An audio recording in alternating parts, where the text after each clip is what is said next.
Welcome to United by Trucks. Today, we're back in the shop. We're working on UBTK5, and I'm with Alex Walker from Walker Performance Tuning. We're gonna show you guys how to wire up an LS motor.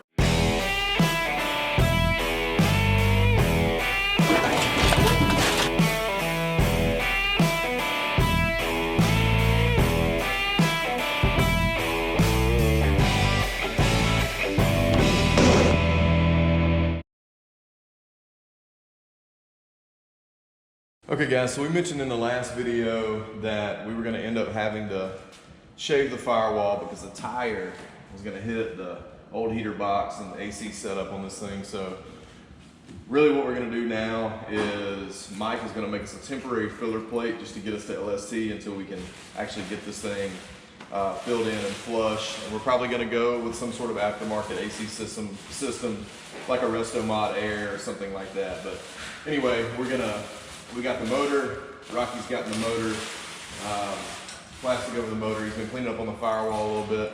We're gonna basically just kind of degrease this thing, clean it up as best we can, and then spray it with some rattle can. So we're gonna end up rattle canning the whole firewall for now, and kind of a thing that we've been doing in the past. We're obviously not paint and body guys here, but use this automotive touch-up paint here, and you can go to automotivetouchup.com, basically put in your color code and get it in a rattle can. So this stuff's not cheap, but it works well for what we do, and that's what we're going to use on the firewall. So we're using base coat Chevy 29, which is the actual dark blue that GM painted this K5 originally. So we're going to get this firewall cleaned up and start spraying some color on it.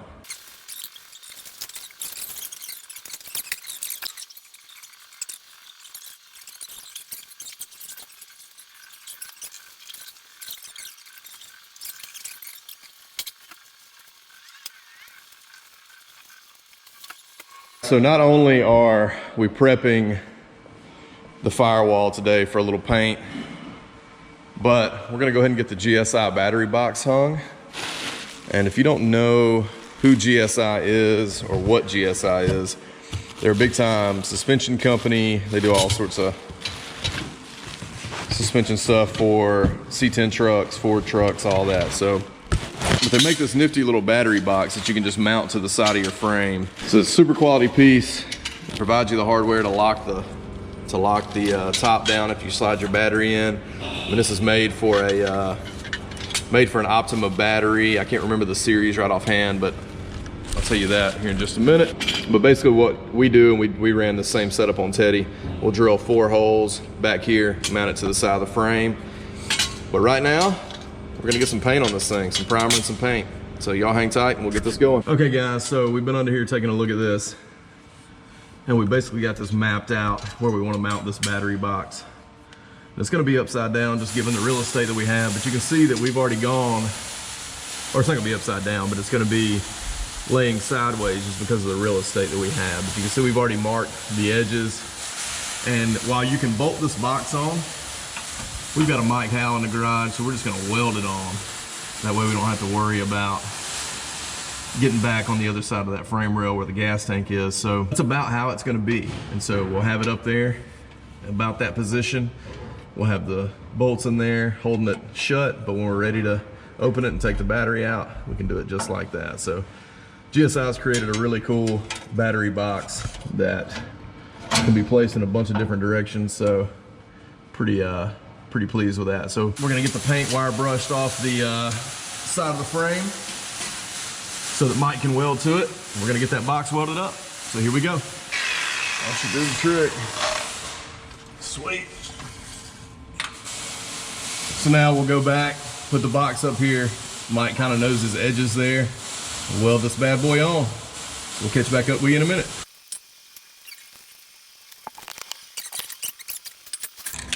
All right guys, so we're gonna put some paint down on the firewall. We've got it cleaned up as good as we want it. And let's see what this looks like. So like I said before, Mike is gonna make a temporary filler panel for this for now, and then we're gonna come back and actually completely shave it. But I'm gonna go ahead and put some paint on it just for the sake of looks. Yeah, we're gonna keep moving. And no, I'm not worried about overspray on the cow or the windshield because we're gonna be replacing the windshield.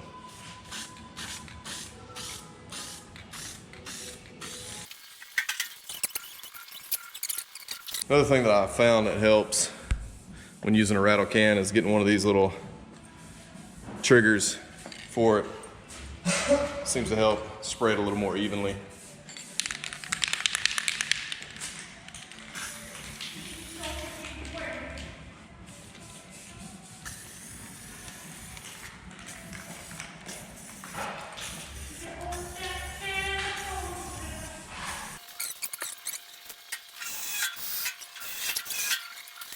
So we got a little bit of rattle can on there. It's looking better. It'll definitely look better once we get that plate over on the other side.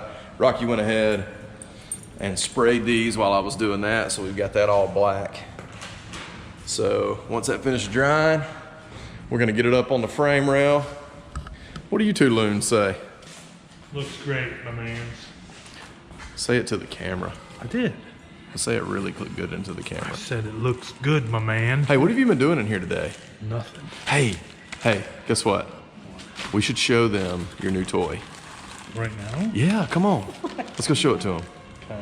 Here's the K5 chassis. Yes, I got to get that out of the way. First one with $5,000 gets it. Yeah, first one that has 50 bucks gets it. What are we looking at here, Mike? Yo, so check it. This is the all-new, super old design Lincoln Power Meg 256. What are we gonna do with this thing? Hopefully we're gonna like Create. fab up some massive, awesome stuff. I think we are definitely gonna be doing that. And he let me go ahead and put a United by Truck sticker on it. Numeral 1 for the sticker. That's the first sticker on it right there. First sticker, baby. Well, this is a unbelievable addition to the shop, man. I'm all over this. We got to show them the front side of this thing. So it's a Lincoln Electric 256 Power MIG and all this stuff that I really don't know a whole lot about. No, I mean, it's pretty self-explanatory. Give us a rundown. So this is the burn back, Okay. So I've used this welder for about 4 years at work, and I've never turned this knob at all, ever. So leave it on 0. Yeah, so this is going to stay on 0. Same with the spot timer. That's going to stay on 0. Sometimes, though, you need that run-in. Sometimes I run my run-in up here at about, about 80-ish. Yeah, what's run-in mean? I don't know the technical name for it or whatever. Well, just give us a practical or a real-world example.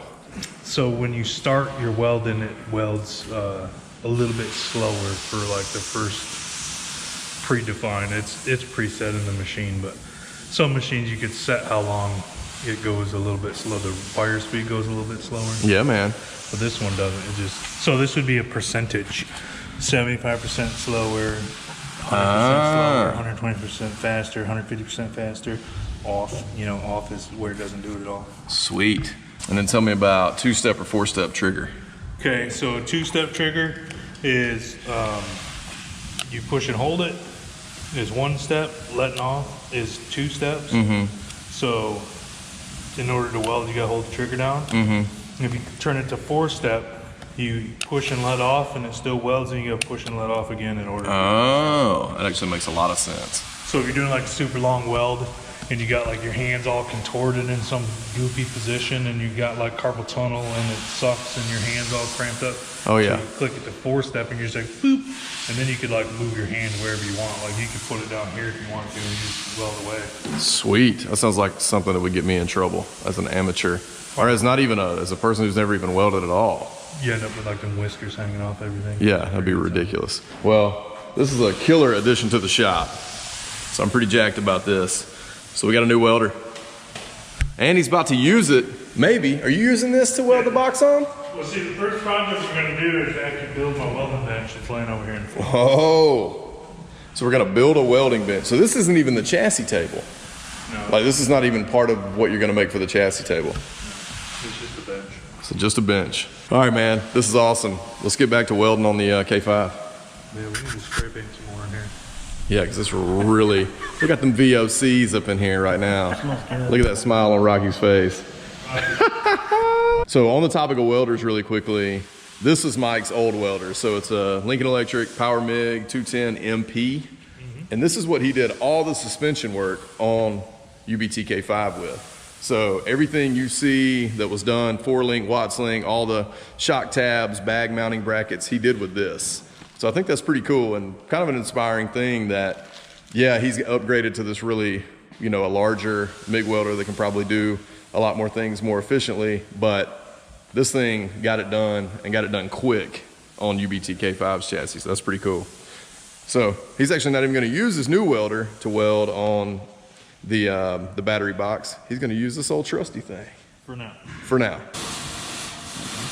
All right, guys, so you can see that Mike got the box welded up, got it painted, and we got the battery in, and it's a specific battery that goes with this particular box. So it fits in there perfectly. There is no wiggle room or anything like that. You can see that's a pretty sweet little setup, especially right there on the side of the frame. So we can run our cables up and back to the top of the frame rail on both sides from the post. Pretty sweet setup. So that's one step closer. Ain't that right, Rock? That's right, one step closer. One step. All right, guys, so I told you in the intro, our main man, Alex Walker, is back today to do some wiring, and I'm super pumped, man. Really appreciate you being here. Yes, sir. It's this is a time I've been really looking forward to, and I know you guys on the channel have been looking forward to it. If you don't know who Alex Walker is from Walker Performance Tuning, he is the guy that came in, wired and fired Ron's LS swapped square body Payco. So you saw how all that went down in our LS swap series. If you haven't, please take a look at the playlist I've got down in the description to check that out. But Alex is here to do the same exact thing on UBTK5. And we've got some pretty critical components that we're gonna be talking through really quickly, just to give you an idea of what it takes, just to give you an idea of what it takes to get one of these LS motors wired up and fired. Probably not going to see it fire today, but you're definitely going to get some of the details that it takes to get it wired up. So first off, we're going to jump right into this box. So this is one of the staples around our shop. So whatever we're doing as it relates to LS swaps, we go right to PSI conversion. So we use a PSI harness on Teddy, our green Patina 68 GMC. We used a PSI harness on Ron's LS Swap square body Paycos, and we're gonna use it right here on UBTK5, and we will continue to use PSI conversion. So basically what you get in this box is a made in USA harness that comes with full install instructions. It tells you all the compatible parts that you gotta have to make this harness work. So you've got full checklists. You got the part number of your harness right here, so you can go back and make sure you've got everything you need. They've even got caution instructions or caution warnings here to keep you from doing something that you don't need to do. If you got anything you want to say about that, since you know a lot about what's going on and with all this. I'll just second everything that Robbie said. The technical support and the quality is second to none. If you have a problem, there's no problem getting these guys on the phone. If you're old-fashioned like me, I just want to talk to somebody. Yeah, absolutely. That is a very great point. So the team over at PSI, they're super responsive, whether it's via email or phone. We've been talking to Bobby over there, and he's been a really great asset for what we're trying to do. The good thing is, I've done this before as far as placing the harness on the engine and trans, and Alex has taken it, you know, from soup to nuts. So you know, Alex has got quite a bit of experience with this, as he does this just about on a daily basis. But another thing that's going to make it easier for us on this particular build is we've got the fan relay kits. And I think you guys know, if you don't know, I'm going to go ahead and tell you, we are running the big block radiator, factory big block radiator, Tejas Steelworks fan shroud, and the two 13-inch SPAL fans.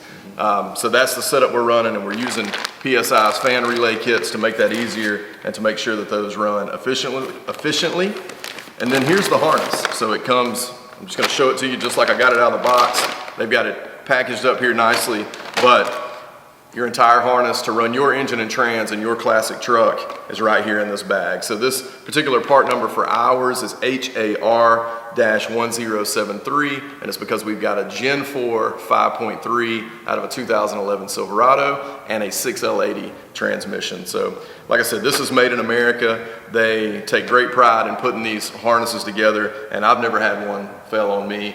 And if you, yeah, I was gonna say, and if you have had an issue in the past, I've talked to others, they have great technical support, great customer support, so they're going to take care of you at PSI conversion. let's talk about what Alex brought. He's got some of the more nitty gritty stuff that we got to have to make all this work.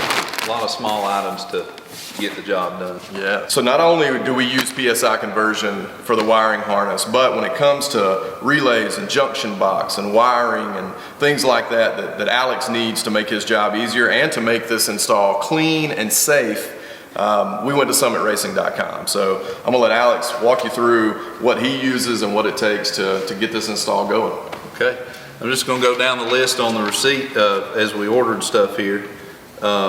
One of the key components and one of my favorite things is a uninsulated terminal kit from Pico.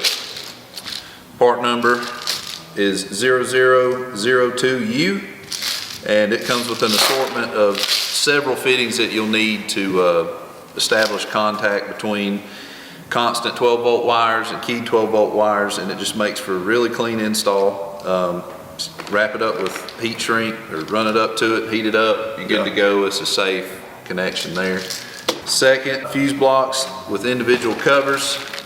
In these harnesses, if you've seen the Pecos videos, we have a key 12-volt and a constant 12-volt side to establish just safe connections everywhere on the harness. One of these is going to be for anything that needs 12 volts when the key's turned on, and there are systems that need constant 12-volt power. So we went with the Summit 900356 to get that job done. 100-piece cable tie set. You never have too many zip ties. I think that's the truth. Just to keep everything up and out of the way. These are very affordable. We tried to get just a complete order from Summit just to make everything easier. That way we had one big box coming. That's another point to mention here is that Alex typically works out of his own home shop, but he's taken his time, come down to our shop to help get this install done. So anytime you're having somebody leave their shop, leave their tools, leave their components, you want to make sure that you got the parts that they need in-house so that this can go smoothly and you don't have any hang-up. So we spent a great deal of time on the phone talking about all the components that Alex needs to get started on this. So that's essentially what this is. We just got together, he ordered this stuff from Summit Racing, and it showed up at my house, and here we are at the shop with it now. So all right, we'll continue where we left off here. After I went on my rant. Well, that's hey. Next on the list is a heat shrink kit from Summit Racing. You can never have enough of this if you want a really good, clean install and to make safe connections. I really like these pieces, and we use a lot of products from Ron Francis Wiring, and luckily Summit is a dealer for Ron Francis. I actually didn't know that. That's awesome. Sweet. Yes. So they make a Magnum fuse holder. The part number is an MF30, and I like to use these on the constant 12 source for the fans and the blower fan inside of the truck. So there you go. You got circuit protection everywhere. You know, the less wires you have burned up, the safer it is. So, yeah, man, no doubt. So we've got 3 of those, 2 for the fans, 1 for the blower fan inside the truck. Next is our Magnum fuse holder. This is the key connection between the battery and the vehicle. We run a Magnum fuse 150 amps in this. This is going to mount all nice and neat inside under the dash. The part number is MF50. Ron Francis Wiring, check it out. Circuit protection. We cannot say enough about that. That's one thing I like about you. Safety, man. Safety. We don't want this vehicle burned down. I don't want to do it twice. Yeah, that's right. Yes, exactly. Next on the list, we have our AMG 150 fuse that goes in the maxi fuse holder. This is the key protection to the truck from the battery. Safety everywhere. The next part here is a JB57 from Ron Francis Wiring, power junction block. Comes with a nice piece of wire with heat shrink and all your connections you need for the bulkhead that needs to see 12 volts constantly. It's a nice piece. We run them on all of our builds. And we're running it on UBTK5. Running it on the K5. That's right. We've got one left here. And not insignificant, but definitely small. Definitely small, but not insignificant if you need access to the stock fuse box in the inside of the Blazer here. 3-wire hookup on the PSI harness. 2 wires are constant 12 volts, the other is key 12 volts to wake everything up inside this harness. So these Pico males, here's 1856 KT, 16 to 14 male connectors. That is how we access the main fuse box in the truck for anything that needs to be powered up, needs to see a keyed bolt like a remote wire. Yeah, So very cool. That's it for our, Does that conclude our Summit box? that concludes our Summit box unboxing. Yeah, well, I think the key thing to remember here is that while yes, this looks like a lot of stuff, and it is. I mean, these are a lot of components to make this really safe, to make this work, and more importantly, or maybe not more importantly, but just as important, we can keep it clean and keep it hidden. So that's a really big thing that we're trying to do on this particular build. So I'm really excited to have all of these parts. I'm really excited to have Alex here to get this, to help us get this rolling. I mean, like I said, we're under the gun. We got like 3 weeks left. 3 weeks. So this is a great kit and a great way to get your LS swap started. If you're looking to do that, you're going to see us install at least the majority of this stuff today. But we're going to get going. So appreciate you being here, Alex. Yes, sir. Thanks, man. Thank you. Cue the music.